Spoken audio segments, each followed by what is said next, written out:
segundo livro de Samuel, capítulo 13, onde está escrito assim: tinha Absalão, filho de Davi, uma formosa irmã, cujo nome era Tamar. Aminon, filho de Davi, se enamorou dela. Angustiou-se Aminon por Tamar, sua irmã, a ponto de adoecer, pois, sendo ela virgem, parecia-lhe impossível fazer-lhe coisa alguma. Tinha, porém, Aminon um amigo cujo nome era Jonadab, filho de Simeia, irmão de Davi. Jonadab era homem muito sagaz, e ele lhe disse: por que tanto emagreces de dia para dia, ó filho do rei, não me dirás? Então lhe disse Aminon: amo Tamar, irmã de Absalão, meu irmão. Disse-lhe Jonadab: deita-te na tua cama e finge-te doente. Quando teu pai vier visitar-te, dize-lhe: peço de que minha irmã Tamar venha e me dê de comer pão, pois vendo-a eu preparar minha comida, comerei de sua mão. Deitou-se, pois, Aminon e fingiu-se doente. Vindo o rei visitá-lo, Aminon lhe disse: peço-te que minha irmã Tamar venha e prepare 2 bolos à minha presença, para que eu coma de sua mão. Então Davi mandou dizer a Tamar em sua casa: vai à casa de Aminon, teu irmão, e faze-lhe comida. Foi Tamar à casa de Aminon, seu irmão, e ele estava deitado. Tomou ela a massa e a amassou, fez bolos diante dele e os cozeu. Tomou a assadeira e virou os bolos diante dele. Porém ele recusou comer. Disse Aminon: fazei retirar a todos da minha presença. E todos se retiraram. Então disse Aminon a Tamar: traze a comida à câmara, e comerei da tua mão. Tomou Tamar os bolos que fizera e os levou a Aminon, seu irmão, à câmara. Quando lhes oferecia para que comesse, pegou-a e disse-lhe: vem, deita-te comigo, minha irmã. Porém ela lhe disse: não, meu irmão, não me forces, porque não se faz assim em Israel. Não faças tal loucura, porque onde iria eu com a minha vergonha, e tu serias como um dos loucos de Israel. Agora, pois, peço-te que fales ao rei, porque não me negará a ti. Porém ele não quis dar ouvidos ao que ela lhe dizia. Antes, sendo mais forte do que ela, forçou-a e se deitou com ela. Depois Aminon sentiu por ela grande aversão, e maior era a aversão que sentiu por ela do que o amor que lhe votara. Disse-lhe Aminon: levanta-te e vai-te embora. Então ela lhe disse: não, meu irmão, porque maior é esta injúria lançando-me fora do que a outra que me fizeste. Porém ele não a quis ouvir. Chamou a seu moço que o servia e disse: deita fora esta, e fecha a porta após ela. Trazia ela uma túnica talar de mangas compridas, porque assim se vestiam as donzelas filhas do rei. Mesmo assim o servo a deitou fora e fechou a porta após ela. Então Tamar tomou cinza sobre a cabeça, rasgou a túnica talar de mangas compridas que trazia, pôs as mãos sobre a cabeça e se foi andando e clamando. Absalão, seu irmão, lhe disse: esteve Aminon, teu irmão contigo? Ora, pois, minha irmã, cala-te, é teu irmão. Não se angustie o teu coração por isso. Assim ficou Tamar e esteve desolada em casa de Absalão, seu irmão. Ouvindo o rei Davi todas essas coisas, muito se lhe acendeu a ira. Porém Absalão não falou nem com Aminon, nem mal nem bem, porque odiava Aminon por ter esforçado a Tamar, sua irmã. Amém. Vamos parar aqui. Aqui nós estamos vendo uma situação na casa de um homem de Deus. Davi tinha um filho, entre tantos, chamado Aminon. E esse rapaz, ele foi orientado na vida dele, sabendo o que era certo, o que era errado. Quando ele começou a sentir atração pela sua irmã, ele começou a sentir desejos por ela, ele imediatamente começou a lutar. Ele não aceitou aquilo. Ele estava numa luta muito grande contra suas tendências, contra seus desejos, contra as suas inclinações. Não é uma coisa que ele sentiu e foi fazer. Ele estava simplesmente fugindo, batalhando contra aquele desejo. Muitas vezes, nós, cristãos, nós achamos que o nosso filho entregou o coração a Jesus, nosso filho é crente, então está tudo bem. Esquecemos que os hormônios dele não são convertidos. O coração dele é, mas os hormônios não são. Um rapaz, um adolescente, um jovem cristão, ele vai sentir as mesmas tentações que qualquer outro. Só que veio para ele, pelo Evangelho, a direção certa, a formação certa, o poder para lutar. Ele não está sozinho. E ele lança a mão do poder do Evangelho para lutar contra as suas tendências e inclinações. Às vezes achamos que os nossos filhos são santinhos. Não. A Bíblia diz que em pecado me concebeu minha mãe. Nós somos pecadores, casados, os dois, e temos filhos pecadores. Então, estamos sujeitos a todo tipo de tentação. Esse rapaz sabia discernir entre o certo e o errado. Ele sabia que aquilo que sentia por sua irmã não era bom e que ele não devia cair naquela tentação. Parece que a briga de Amnon contra as suas tendências e inclinações estava sendo tão ferrenha que ele estava emagrecendo. Ele estava emagrecendo, mas é incrível que dentro de casa ninguém notou.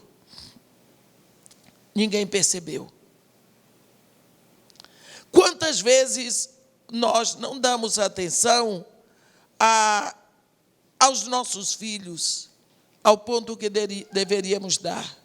Quantas vezes os nossos filhos estão dentro de casa sofrendo, batalhando contra alguma coisa e escondendo de nós?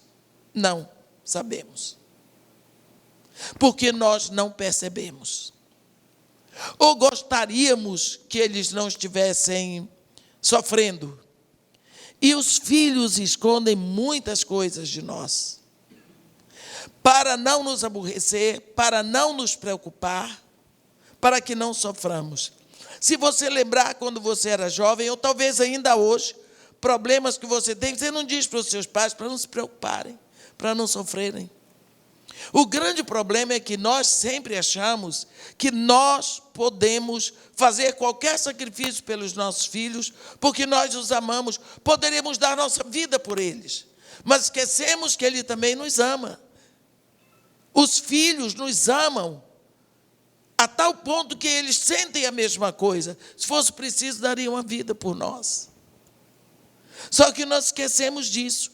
E muitas vezes eles caem em muitos erros para não nos dizer da dificuldade que estão passando. Olha Amnon. Amnon, nessa guerra, nessa batalha dele, ele estava sofrendo ao ponto de emagrecer.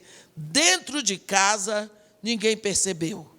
Mas alguém lá de fora percebeu. Entra um personagem satânico na história. Exatamente por quê? Porque havia uma brecha. Nós lembramos que quando Deus mandou Samuel encher um chifre de óleo e ir à casa de Jessé para ungir um dos filhos de Jessé, rei sobre Israel, Samuel desceu para lá. Nós vemos que que Jessé não tinha uma linhagem real. Ali ia começar uma dinastia. E quando ele chegou na casa de Jessé, Jessé foi apresentando os seus filhos, veio Abinadab, veio Samar, e quando veio Abinadab, Samuel disse logo, certamente está diante do Senhor o seu ungido, porque o rapaz era bonito, era forte, era um guerreiro alto. E Deus disse para ele: não atentes para a sua aparência ou formosura, porque eu não o escolhi. O homem vê a aparência, mas eu, o Senhor, vejo o coração. Não é esse. Veio Samar, a mesma coisa, e assim, Jessé foi passando todos os filhos. E Samuel disse: ué, mas já acabou? Ele disse: tem um lá com as ovelhas, mas aquele dali, não, manda chamar, porque nós não vamos sair daqui sem que eu unja um filho teu, rei sobre Israel. Aí mandaram chamar Davi. Quando Davi chegou, Deus disse para ele: é esse. Então Samuel ungiu Davi. Tem uma história no Talmud que eles contam, essa história não está na Bíblia, está lá no Talmud. Eles dizem que o óleo que estava no chifre, quando a forma de Deus falar era a seguinte: quando Samuel derramava o óleo não descia, ele se recusava. Quer dizer, a unção não era para aquele. Mas quando Davi chegou, o óleo se derramou todo sobre Davi, porque ele era o escolhido. Então, no momento em que entre 7 filhos de Jessé, um foi escolhido, e talvez o que ninguém esperava que fosse, porque se dependesse de Samuel e se dependesse de Jessé, teriam ungido o mais velho. Pensa como ficaram os outros filhos. Ué, mas por que é que ele vai ser rei e eu não sou? O que é que ele tem de especial? Vem aquela invejazinha. E nós sabemos que inveja e ciúme, eles atacam entre relacionamentos. Por quê? Porque a pessoa não vai ter inveja. Se você é um médico aqui, não vou botar médico, que o pastor é médico. Eu vou que você é um empresário aqui em Governador Valadares, você pode até ter inveja de um outro empresário aqui, que está prosperando perto de você, mas você não vai ter inveja do empresário que está lá na Arábia Saudita. Então, o ciúme e a inveja afetam os próximos, os relacionamentos. Você vê que quem matou Abel foi Caim, o irmão, por inveja. Você vê que quem vendeu os irmãos, vendeu José, foram os irmãos, por inveja.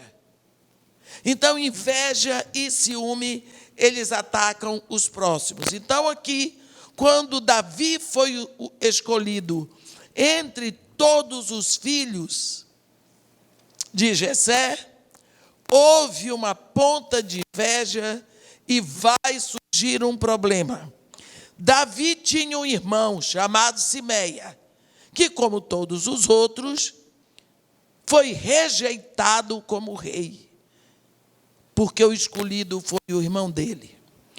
Eu não sei se Simeia teve inveja de Davi, mas o filho dele, Jonadab, que é considerado aqui o primo pobre, Jonadab era sobrinho de Davi.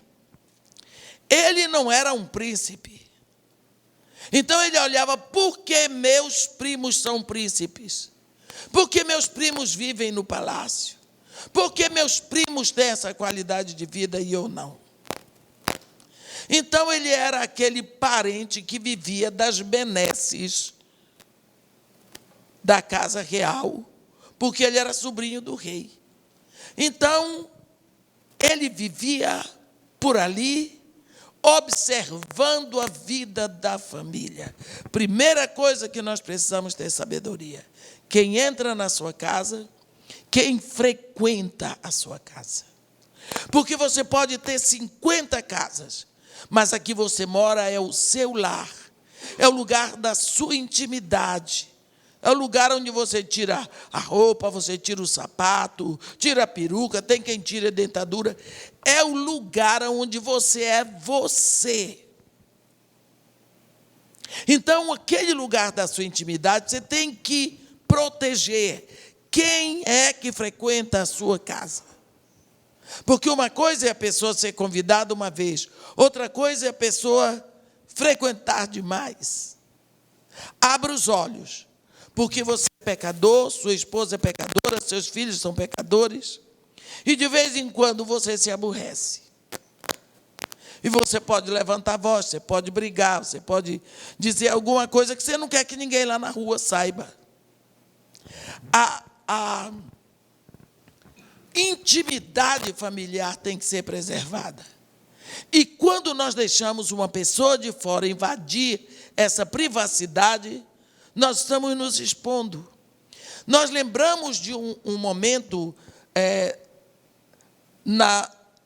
no Antigo Testamento, quando os irmãos, amigos de Neemias, chegaram para ele, e ele perguntou como é que estava a cidade de Jerusalém, como é que estavam aqueles que não saíram, que não foram levados cativos. Eles disseram, olha, aqueles que ficaram lá estão em grande sofrimento. A cidade está com as portas queimadas e os muros derrubados. Quer dizer, a cidade está exposta. Entra e sai quem quer. Foi aí que ele sentou e chorou. Por quê? Porque ele viu que ele estava devastado, porque a sua cidade não tinha mais privacidade. Por quê? Às vezes, a sua casa pode estar do mesmo jeito. Não tem privacidade. As pessoas entram, as pessoas conhecem, as pessoas ouvem, as pessoas sabem o que se passa dentro da sua casa. Isso é um perigo. Olha esse rapaz aqui. Jonadab era irmão de Simeia, e Simeia era um irmão de Davi. E esse era o primo. Esse primo, a Bíblia diz que ele era homem muito sagaz.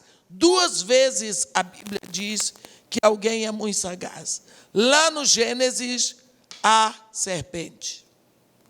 E aqui, em 2 Samuel, Jonadab. Jonadab farejava tudo dentro da casa do rei. Olhava tudo, observava tudo, conhecia todas as brechas, era de dentro, era da intimidade da família. Quando ele olhou para Amnon, ele disse, por que tanto emagreces de dia para dia, ó filho do rei, não me dirás? Amnon disse, alguém observou que eu emagreci. Os nossos filhos, se eles não tiveram que lutar pela vida, eles são ingênuos. Eles não têm a malícia, a sabedoria para observar pessoas que querem se aproveitar. O que Amnon pensou foi, tem alguém que me observa. Tem alguém que me dá atenção. Tem alguém que observou que eu estou emagrecendo. Então eu posso abrir meu coração com ele, e abrir o coração. Disse, amo a Tamar, filha de irmã de Absalão, meu irmão. Quer dizer, estou apaixonado pela minha irmã. E agora? O que é que eu vou fazer? Eu caí nessa maldição.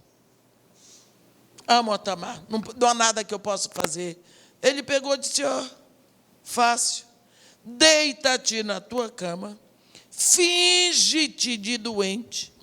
Quando o teu pai vier visitar-te, diz-lhe, peço-te que minha irmã Tamar venha e me dê de comer pão, pois vendo-a eu preparar-me comida, comerei de sua mão. O que é que esse rapaz está dizendo? Finge, mente para o teu pai. Por quê? Amnon talvez não tivesse observado, mas o outro observou, que Davi só dava atenção para o filho quando o filho estava doente, estava de cama. Naturalmente ele viu, o meu tio é um pai ausente. Mas se um filho adoecer, ele é um pai bom, ele vai lá. Seguramente Davi era aquele pai que dava tudo o que os filhos queriam. Ele supria todas as necessidades. Mas se você olhar para a história de Davi, a família dele sofreu, porque ele era um homem guerreiro. E naquela época, o rei ia para a guerra. Ele era o rei que tinha o maior exército da guerra, naquela época. Todos os jovens queriam pertencer ao exército de Davi. Ele era um homem temido, famoso, poderoso. Ele era o rei da época dele. Davi, quando subiu ao trono, ele aumentou 3 vezes o território de Israel. Então, um homem com toda essa responsabilidade e sem querer sair desse patamar, querendo crescer cada vez mais, porque ele tinha um sonho, ele não podia estar dando conta de casa, com tanto filho e todas as esposas que tinha. Então, ficou uma brecha muito grande. Os filhos tinham tudo de material, mas eles não tinham a presença do pai. Eles sabiam que o pai os amava, mas eles não tinham a presença do pai. Nós sabemos hoje como é difícil essa situação. A gente tem que sair para ganhar dinheiro, tem que sair para trabalhar, tem que prover, é muita coisa para pagar, é muita coisa para pagar. Se é pobre, tem muita coisa para pagar. Se é classe média, tem muito para pagar. Se é rico, então é que tem para pagar. E tem que dar conta. E, principalmente, dar conta de colocar nossos filhos para frente, para que eles possam progredir. E com essa responsabilidade, às vezes esquecemos qual é a história que nós estamos escrevendo na vida dos nossos filhos. Não temos tempo para sentar com eles. Não temos tempo para andar com eles. Não temos tempo para contar a nossa história de vida para eles, para saber o que está se passando no coração deles. Não conhecemos os nossos filhos, não sabemos o que eles são capazes, de que eles são capazes. Por quê? Não dá tempo. Isso, quando nós fazemos, se nós criarmos esse hábito nos filhos, desde que eles são pequenos, eles crescem querendo estar conosco. Mas, às vezes, quando corremos atrás, o tempo já foi. Eles não se habituaram a fazer as coisas conosco. Davi, alguém lá de fora observou. Quando o filho adoece, Davi se dissolve. Então, ele disse, se você quer sua irmã em casa, Davi, seu pai, vai fazer o que você quiser se você estiver doente. Você pode trazer sua irmã para dentro da sua casa e para a sua cama, se você deitar na cama e se fingir de doente. Porque nessa hora, seu pai faz tudo o que vocês querem para se ver livre logo. Você veja, isso não se passou na mente de Aminon. Ele conhecia o pai dele, mas nunca tinha visto esse lado. Ele sofria a solidão de não ter um pai presente. Você vê que ele estava emagrecendo, sofrendo, não tinha com quem conversar. Mas o outro viu nisso uma brecha para introduzir o mal naquela família. Ele, sob esta palavra inimiga, deitou na cama, fingiu-se doente, certinho, o pai foi visitá-lo. Quando chegou o pai lá, meu filho, por que não come? Não tenho vontade de comer. Mas se a Tamar vier aqui, virão uns bolinhos para mim, comerei da mão dela. Davi não teve, você vê, um homem, um guerreiro vitorioso tantas vezes. Um homem tão inteligente, um homem de estratégias. Você sabe que ele não teve tempo de pensar, o que é que esse menino quer? Com tantos empregados no palácio, a princesa Tamar tem que vir virar bolinho para ele? Que isso, rapaz? Com tantos empregados aqui, será que nenhuma delas sabe fazer o bolinho para você? Quem lhe disse que Samar vai fazer o bolinho que você quer? O que você está inventando? Ele foi incapaz de ver. Primeiro, eu não queria pensar nisso. Isso era fora do interesse dele. Se meter em coisas de menino. Ela era irmã, ele era irmão. Ele não tinha a menor noção do que o filho dele podia fazer. Nós, às vezes, somos tomados de surpresa com os filhos.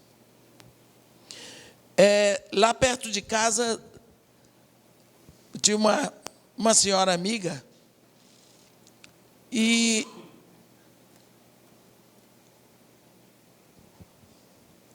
o marido dela tinha sido colega do meu marido lá na Petrobras. Um dia eu recebo um telefonema dela. De manhã nós estamos passando aqui por uma situação muito difícil.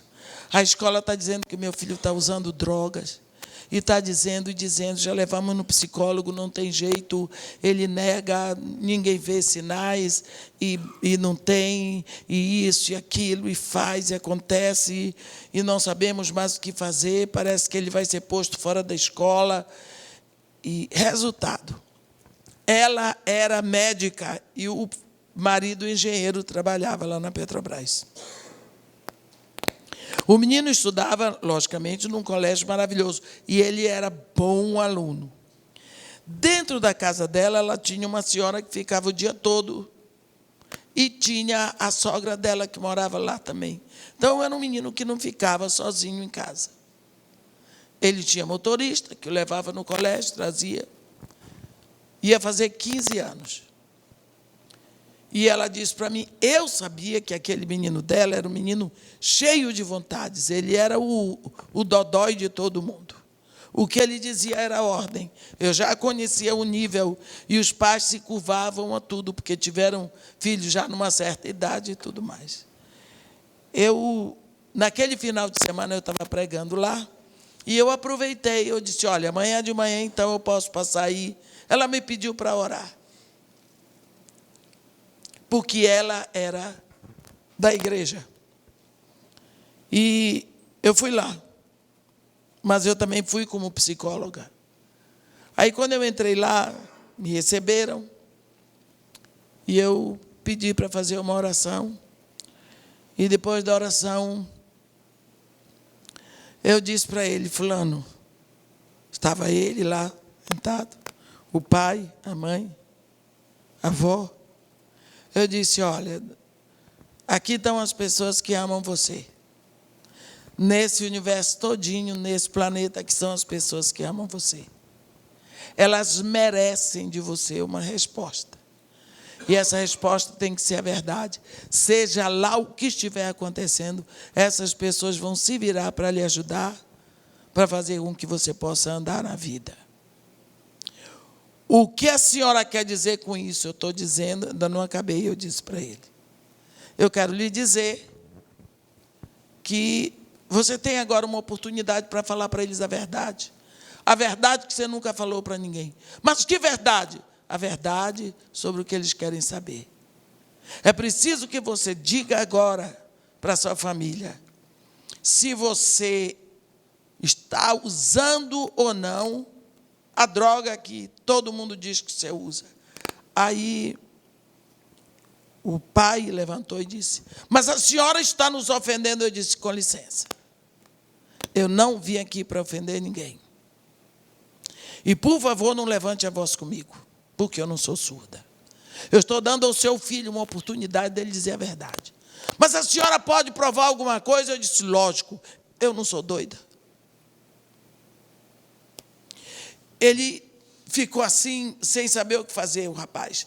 É outra que vem me acusar. Eu disse, primeiro, não pedi para vir aqui, não preciso vir na sua casa, não estou cobrando nada. Eu só quero que você responda, só isso. E aí eu vou tomar a minha atitude. Eu nunca usei droga. Eu disse, então, agora eu vou provar. Posso provar? Eu disse, por favor, a mãe, você vem comigo no quarto dele, que eu não vou sozinha. Fui no quarto dele, o pai veio também. A avó ficou lá. O rapaz levantou. Petulante. Mais uma palhaçada. Eu peguei isso para a mãe dele, minha filha, por favor, abra aquela persiana. Agora abra a janela. Peça para seu marido enfiar a mão assim, por cima da janela, entre o ar-condicionado e a parede. E puxar alguma coisa que tem ali, eu não sei o que é, parece algodão, parece plástico. Quando o pai puxou, um saco, onde tinha papelote de cocaína e maconha.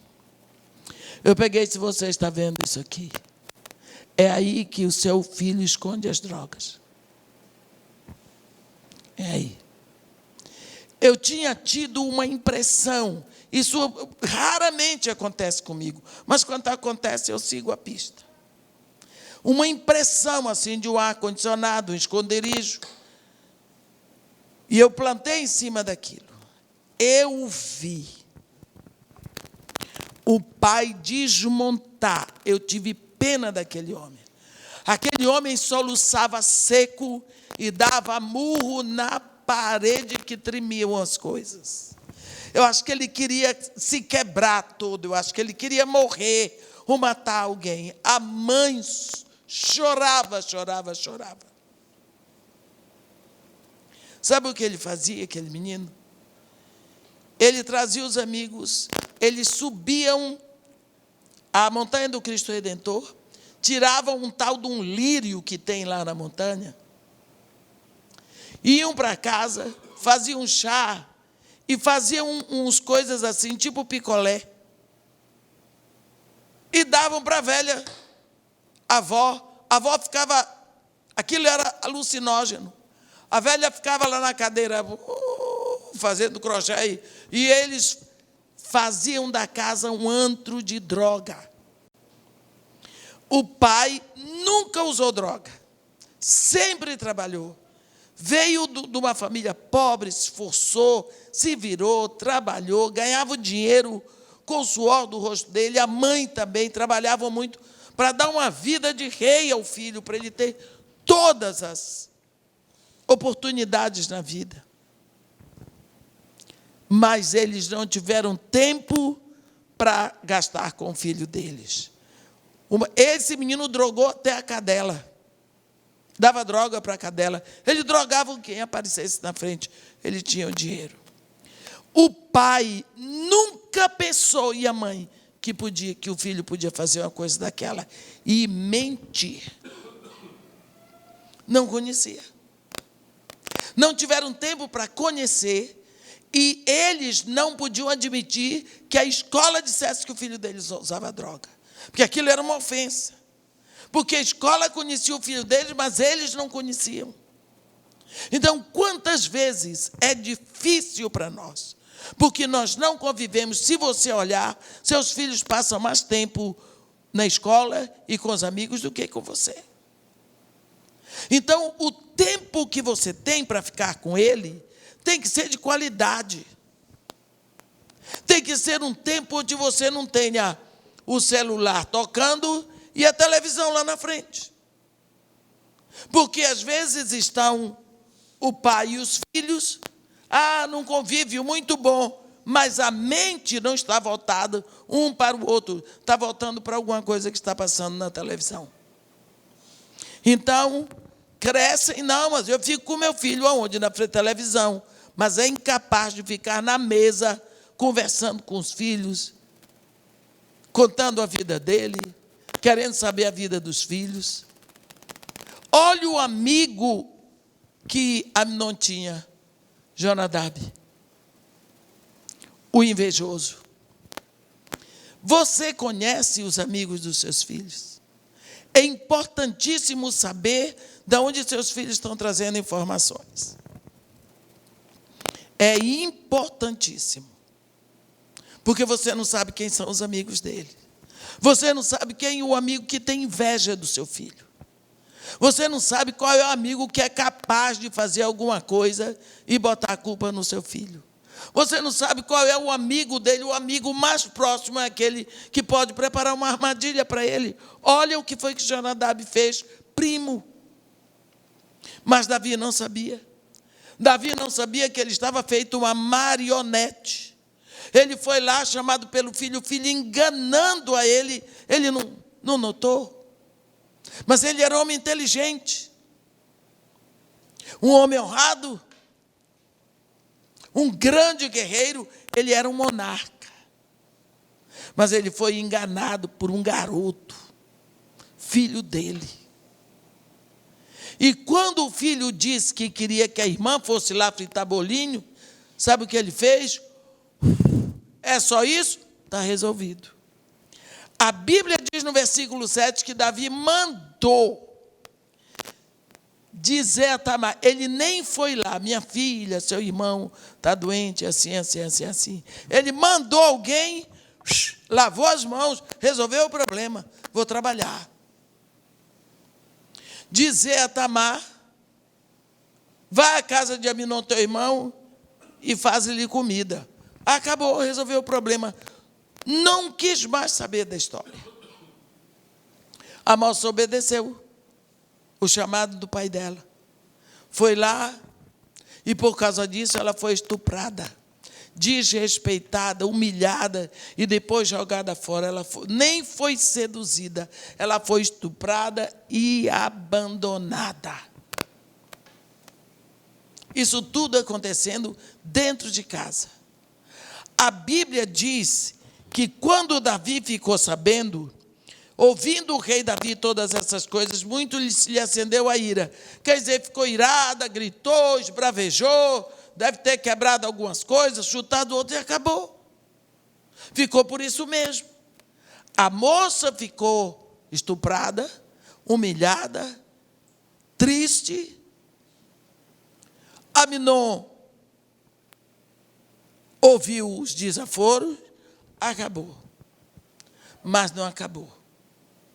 Isso foi apenas uma entrada de um problema muito grande naquela casa. O fato do pai ser ausente, de não procurar conhecer os seus filhos, de não dar atenção para os seus filhos, vai trazer um prejuízo muito grande, porque ele tem um filho que ele também não conhece, porque ele nunca teve tempo de conhecer os filhos. Esse filho se chama Absalão, e Absalão vai fazer de conta que está tudo bem, mas não está. Quando Absalão encontrou com Tamar, ele disse, esteve Aminon teu irmão contigo? Ora, pois, minha irmã, cala-te, é teu irmão. Não se angustie o teu coração por isso. E aí Tamar foi ficar na casa de Absalão. A Bíblia diz, porém, Absalão não falou com Aminon, nem mal nem bem, porque odiava Aminon por ter esforçado Tamar, sua irmã. Olha agora o ódio estabelecido entre dois irmãos na casa de Davi. A Bíblia diz que passaram-se 2 anos. Ora, 2 anos é muita coisa. 2 anos é muito tempo. Absalão foi tosquear as ovelhas dele em Baal-Hazor. E ele tinha tudo preparado. Ele preparou uma festa para vingar o que o irmão dele fez com a irmã. O que Aminon fez com a irmã. Ninguém pensava nisso. O rei não pensava nisso. Aminon não pensava nisso. Tamar não pensava nisso. Mas Jonadab pensava. Ele esperava que isso acontecesse.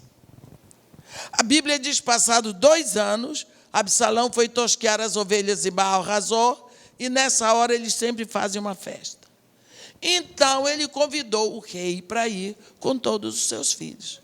O rei disse, não vamos, para não te sermos pesados. Ele insistiu, se não queres ir, pelo pelo menos deixa-nos ir conosco, Aminon, meu irmão. Versículo 26. Mas a Bíblia diz no versículo 27, insistindo Absalão com ele, deixou ir com ele Aminon e todos os filhos do rei. Todos para a festa da tosquia na fazenda de Absalão. Absalão deu ordem para os homens dele: quando o coração de Aminon estiver alegre do vinho e eu vos disser, feri Aminon, então o matareis. Não temais, pois não sou eu quem vos ordena, sede fortes e valentes. E isso aconteceu. Na hora que ele deu o sinal, os homens dele mataram Aminon. Agora, situação na casa do rei. Chega a notícia para Davi. Mas a notícia, como sempre, chega deturpada. E os moços, iam eles ainda de caminho quando chegou a notícia a Davi. Absalão feriu todos os filhos do rei e nenhum deles ficou. O rei rasgou a roupa, o rei chorou, o rei caiu no chão. Quem estava lá na casa de Davi? Quem é que estava sempre por lá, comendo e bebendo e aproveitando do palácio? Jonadab. Olha a palavra que Jonadab disse. No versículo 32, mas Jonadab, filho de Simeia, irmão de Davi, respondeu e disse: não pense o meu senhor que mataram a todos os jovens filhos do rei, porque só morreu Aminon. Só. Olha o que ele diz: pois assim já o revelavam as feições de Absalão, desde o dia em que sua irmã Tamar foi forçada por Aminon. O que esse rapaz estava dizendo? Rei, estava na cara que Absalão não ia deixar passar de graça. Estava na cara que ele ia fazer alguma coisa. Só quem não viu foi o senhor, porque o senhor é o pai que não conhece os filhos. Está vendo? Ele nunca imaginou que um filho dele ia matar o outro. Surpresa após surpresa.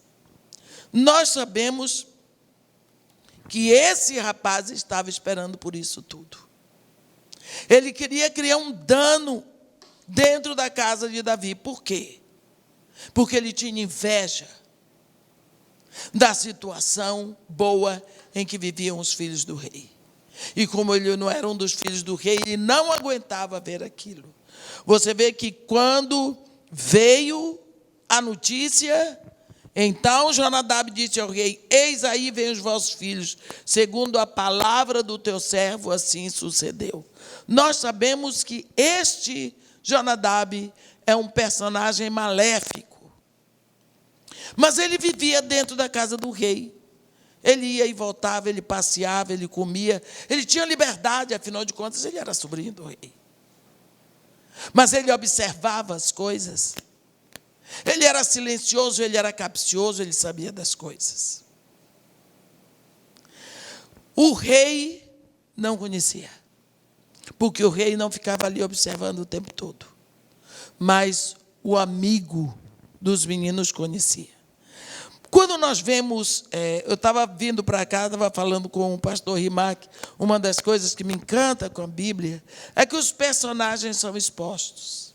Os defeitos, os pecados deles são expostos. E nós podemos aprender com os erros dos outros. Nós vemos agora Davi chorando a morte de um filho e o fato dele ter um filho assassino. Um filho que cometeu, um filho que é fraticida, né? Só que agora Absalão vai morrer em consequência disso. Então, 2 filhos mortos, uma filha ficou desonrada, tudo dentro de uma família. Por quê? Porque um inimigo conhecia as brechas e podia dar mau conselho a um filho para enganar o pai. Às vezes nós pensamos, mas isso também é horrível. Isso aconteceu naquela época, não, meus irmãos. O pecado, ele existe. As coisas continuam acontecendo. E como a família é uma fundação que vem do coração de Deus, o nosso adversário está interessado em destruí-la.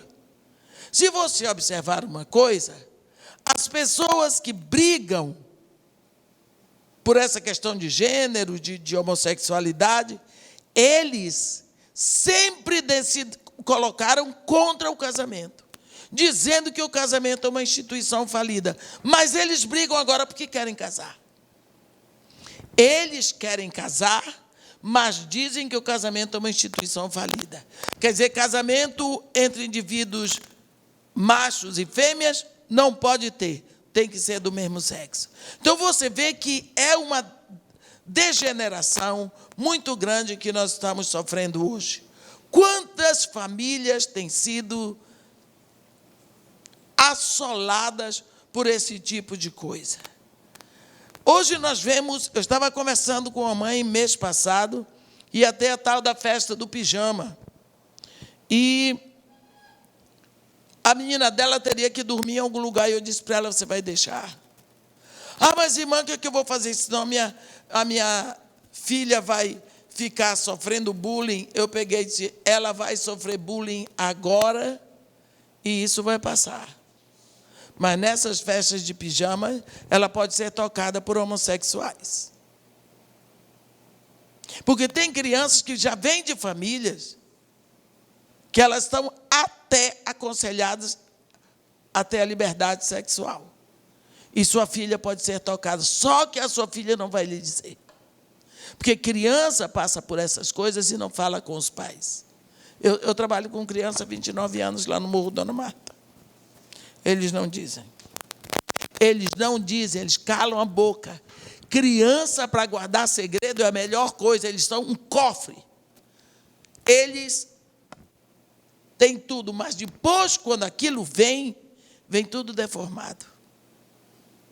Então, nós estamos vivendo um tempo, por exemplo, quando você lê o livro do profeta Amós, uma das condenações de Deus para Israel é que o profeta diz, um homem e o seu filho coabitam com a mesma mulher.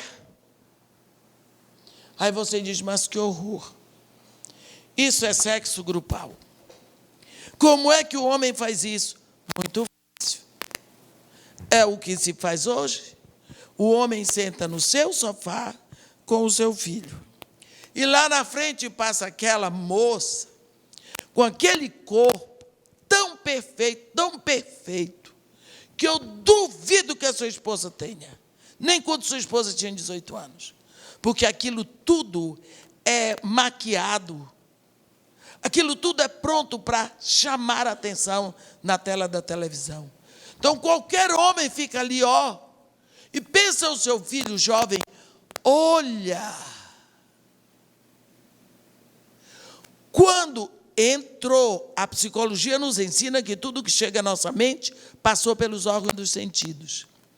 Quando vai deitar, o pai fecha os olhos e está vendo aquela moça e o filho também.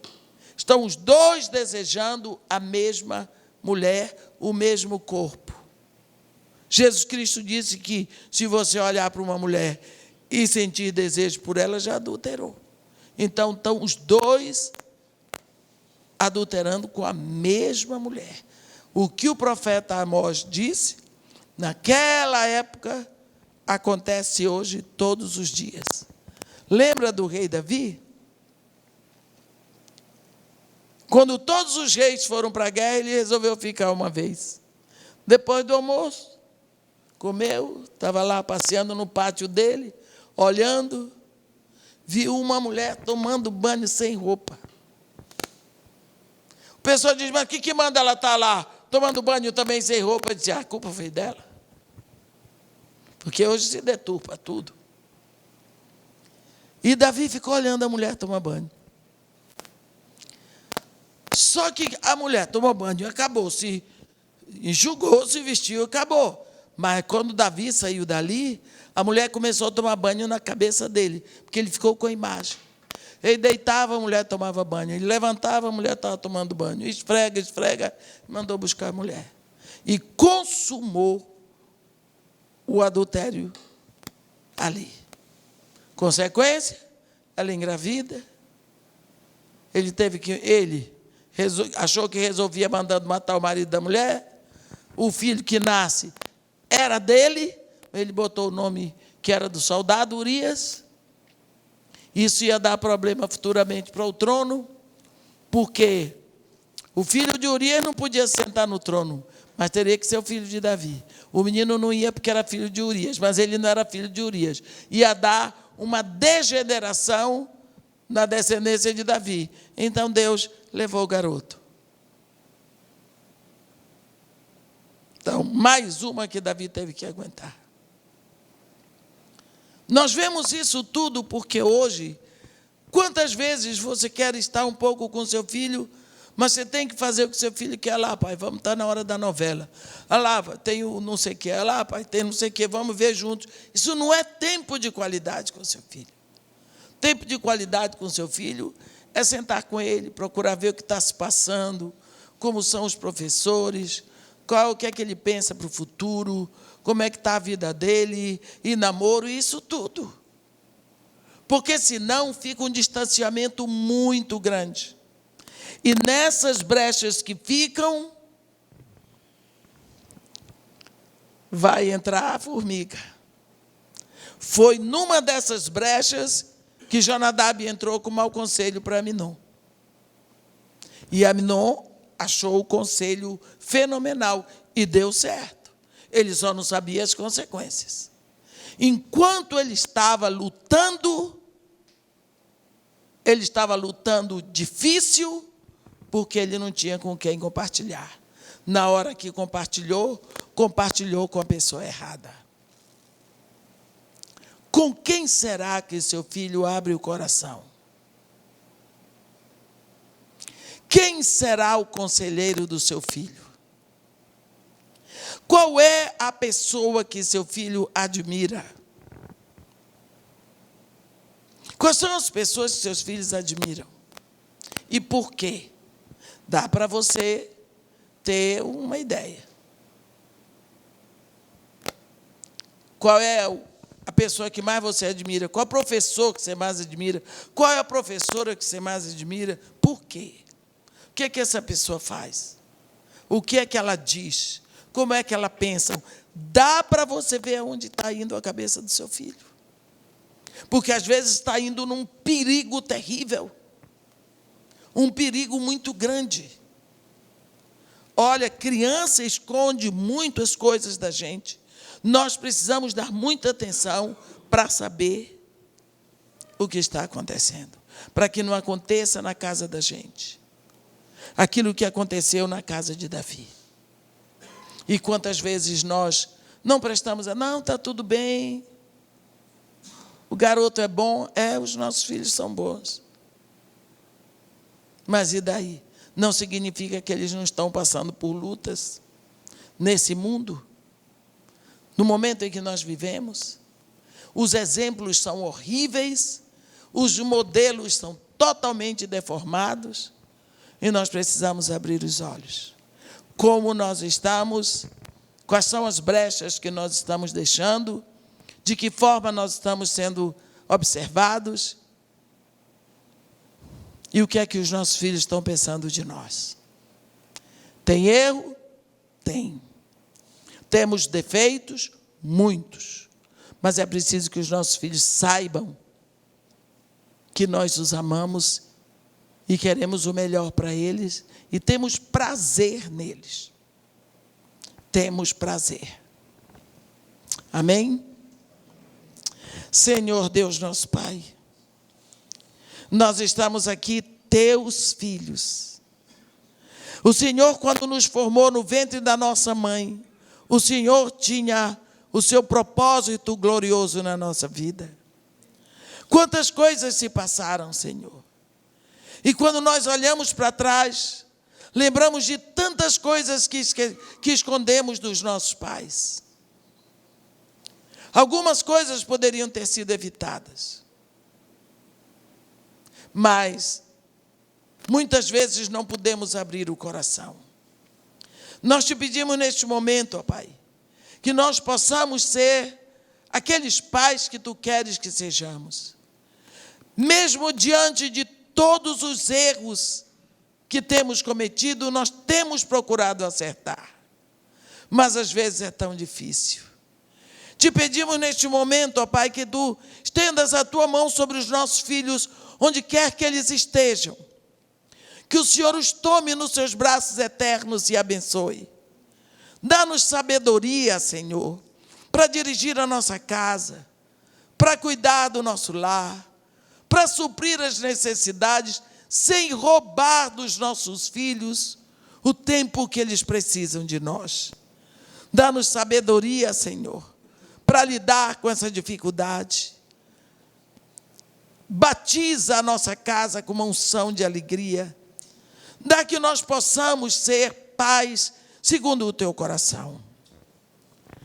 Leva-nos diante dos Teus olhos e faz resplandecer sobre nós o Teu rosto e que Tu nos dê a Tua paz. Amém.